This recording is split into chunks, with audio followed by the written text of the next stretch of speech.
शिवजी ने बताया भाई का हिस्सा हड़पने वाले भाई के किस प्रकार कर्म फूट जाते हैं। राधे राधे मित्रों, एक बार माता पार्वती ने भगवान शिव से कहा, हे प्रभु, आज मेरे मन में एक प्रश्न उठ रहा है।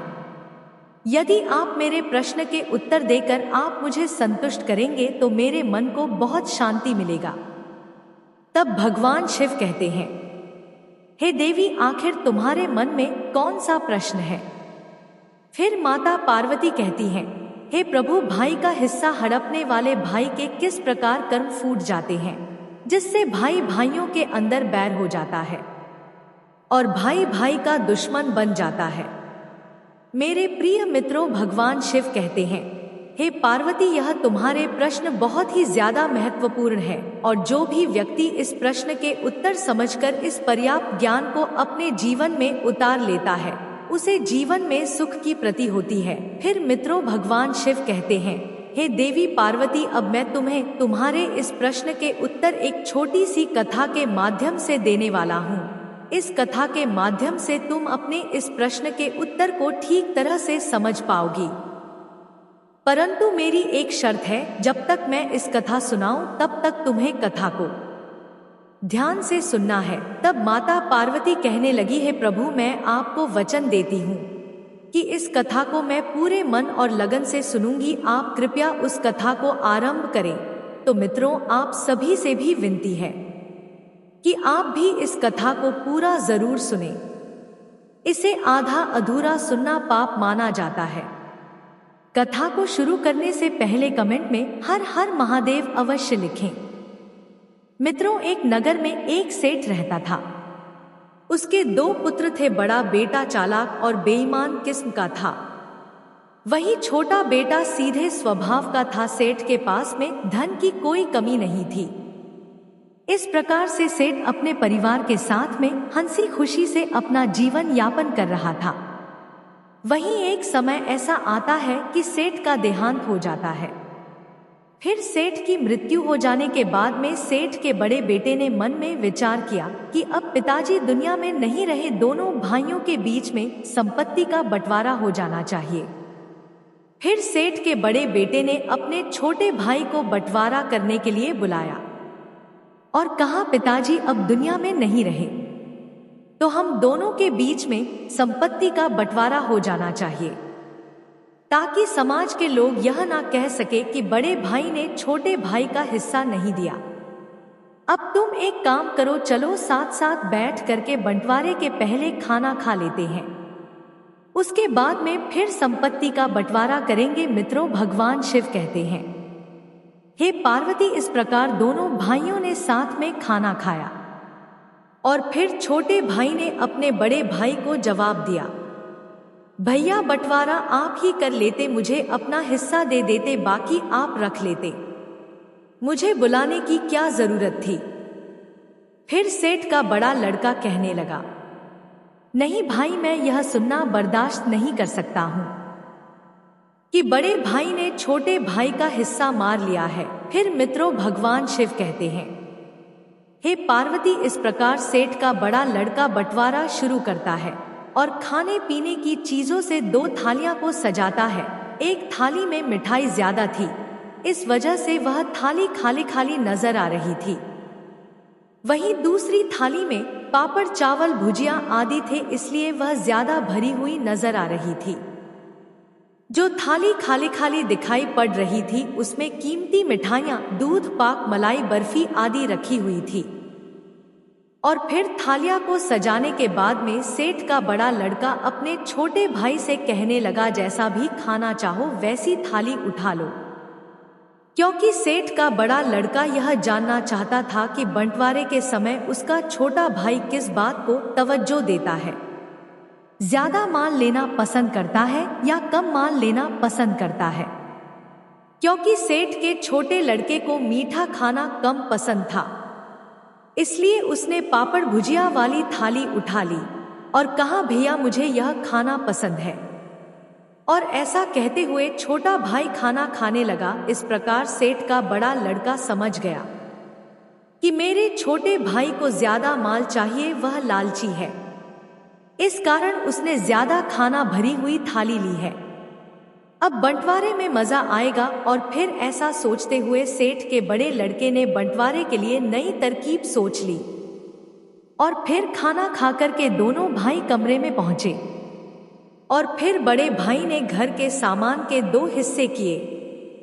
और फिर अपने छोटे भाई से कहा, इस सामान में से कौन सा सामान चाहिए।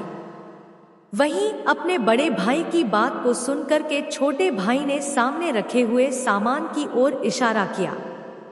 एक तरफ घरेलू उपयोग की कीमती चीजें रखी थी और दूसरी तरफ सामान दिखने में ज्यादा लग रहा था, मगर साधारण वस्तुएं थी। इस प्रकार सामान का बंटवारा देख करके सेठ के छोटे बेटे ने सोचा कि बड़े भाई के पास में यह सारी कीमती चीजें नहीं हैं, मेरे पास तो पहले से ही हैं। मैं इनका क्या करूंगा, इसलिए सारी कीमती चीजें जो घर में उपयोग की जाती हैं भाई साहब के पास ही रहनी चाहिए, क्योंकि भाई साहब का परिवार भी बड़ा है। और ऐसा सोचते हुए सेठ के छोटे बेटे ने बड़े भाई की ओर इशारा करके कहा, भाई मुझे यह बड़ा वाला ढेर चाहिए। फिर तो सेठ का बड़ा लड़का मुस्कुराया और कहने लगा, जैसी तेरी मर्जी, फिर यूं मत कहना कि बड़े भाई ने बंटवारा ठीक से नहीं किया। और फिर सेठ का बड़ा लड़का अपनी चतुराई पर मंद मंद मुस्कुराने लगा। वही सेठ का बड़ा बेटा तो यह समझ रहा था कि मैं अपने छोटे भाई की बेईमानी करके उसे पागल बना रहा हूं, क्योंकि वह जानता था कि उसे ज्यादा कीमती सामान प्राप्त हुआ है। इधर छोटा भाई इसलिए खुश था कि बड़े भाई का परिवार बड़ा है और वह अपने बड़े भाई की मदद कर रहा है। फिर भगवान शिव कहते हैं, हे पार्वती, इधर सेठ का बड़ा लड़का बंटवारे को आगे बढ़ाता है और 2 पोटली बांधता है। और फिर बड़े भाई ने अपने छोटे भाई से कहता है, अब दोनों ढेर में से तुम्हें कौन सा ढेर पसंद है, वही उठा लो। इन दोनों पोटलियां में माता जी के जेवर हैं। वहीं बड़े भाई की बात को सुनकर के छोटे भाई ने बारी बारी दोनों पोटली का निरीक्षण किया। उसने देखा कि एक पोटली भारी थी और दूसरी पोटली हल्की थी। फिर उसने सोचा कि बड़े भाई तो बड़े होते हैं, इसलिए उन्हें ज्यादा हिस्सा चाहिए, क्योंकि बड़े भाई का परिवार बड़ा है। और फिर ऐसा सोच करके छोटा भाई बड़े भाई से कहता है, भैया आप बड़े हैं, आपका परिवार बड़ा है, इसलिए आप बड़ी पोटली रखिए। फिर भगवान शिव कहते हैं, हे पार्वती, बड़ा भाई यह सोचता था कि हमेशा यह बड़ा वाला सामान उठाता है, इसलिए बड़े भाई ने बड़ी पोटली में हल्के फुल्के चांदी के सामान रख दिए। वहीं छोटी पोटली में कीमती जेवर रखे हुए थे। फिर जैसे ही बड़े भाई ने सोचा कि छोटी पोटली मेरे हाथ से निकलती जा रही है, तो अपने छोटे भाई से कहने लगा, नहीं नहीं भाई, तुम बड़ी पोटली लो। फिर छोटे भाई ने कहा, नहीं भाई, आप बड़े हैं, बड़ी चीज पर आपका हक बनता है। और ऐसा कहते हुए छोटे भाई ने छोटी पोटली रख ली। फिर तो ऐसा नजारा देख करके सेठ का बड़ा लड़का चकित रह गया, क्योंकि उसने बड़ी पोटली में चांदी के जबरात रखे थे और छोटी पोटली में सोने के जेबरात रखे थे, क्योंकि वह जानता था कि छोटा भाई लालच में आकर के बड़ी पोटली उठाएगा, जिसमें उसके पास में चांदी के जेवरात चले जाएंगे और सोने के जेवरात उसके पास आ जाएंगे। मगर यहाँ पर सब के सब उल्टा हो गया। फिर मित्रों, भगवान शिव कहते हैं, हे पार्वती, इस पर सेठ के बड़े लड़के ने अपने छोटे भाई से कहा, इस बार तू बंटवारा करना नहीं तो लोग कहेंगे कि बड़े भाई ने बंटवारा करके छोटे भाई को ठग लिया है।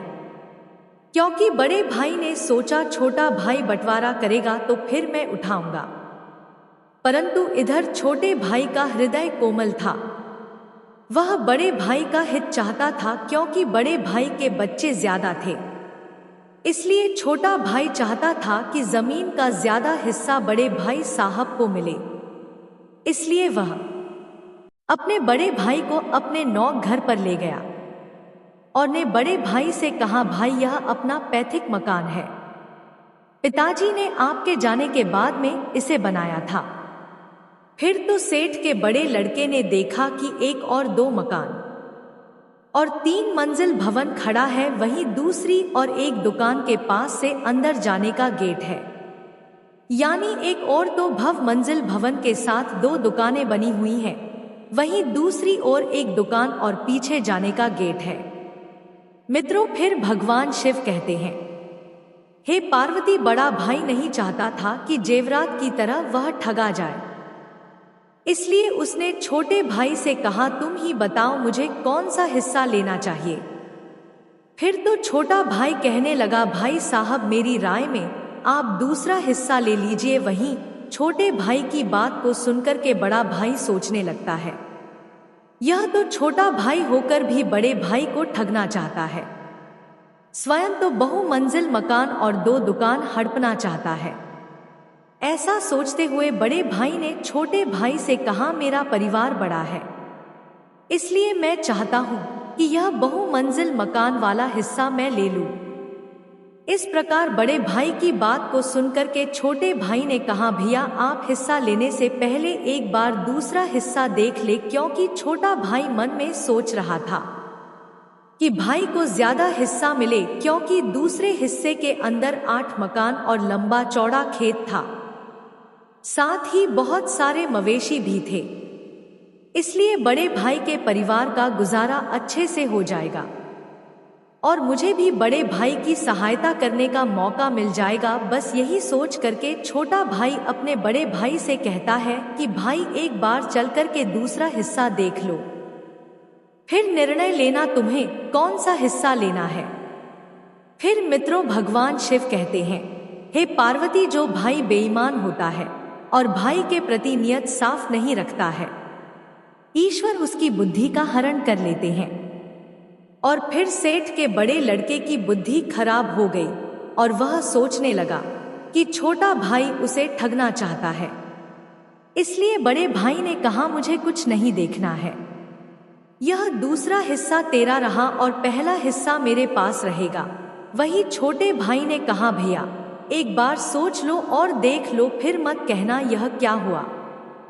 आपको ज्यादा हिस्सा चाहिए, इसलिए आप यह दूसरा हिस्सा ले लो। वहीं बड़े भाई की बुद्धि काम नहीं कर रही थी।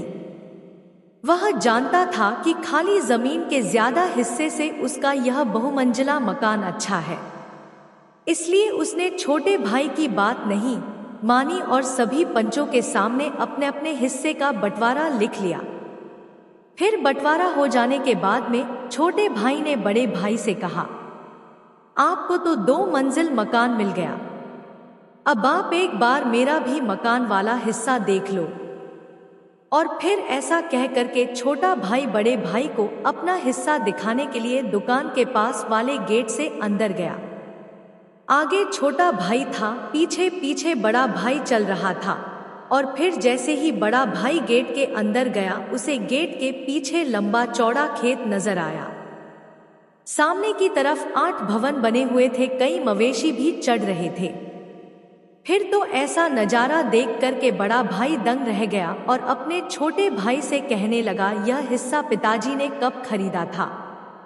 तब छोटा भाई कहने लगा, भैया, आपके जाने के बाद में पिताजी ने इसे खरीदा था, इसीलिए तो मैं आपसे बार बार कह रहा था कि आप बड़े हैं, आपको बड़ा हिस्सा चाहिए, मगर आप नहीं माने। फिर मित्रों, भगवान शिव कहते हैं, हे पार्वती, आखिरकार बड़ा भाई क्या कर सकता था, क्योंकि बंटवारा हो चुका था। और फिर छोटे भाई के महल को देख करके बड़े भाई को एकदम से दिल का दौरा पड़ता है और उसकी मृत्यु हो जाती है।